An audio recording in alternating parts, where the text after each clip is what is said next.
Hello mga idol, mga kasimpal.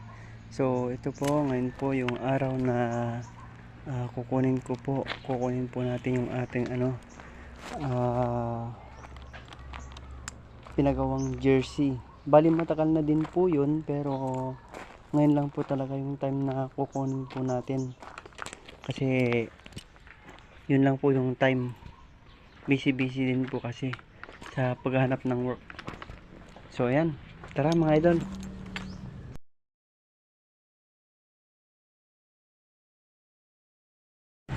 Ayan mga idol, so andito na po tayo sa may GPM. Tara, pasok na tayo.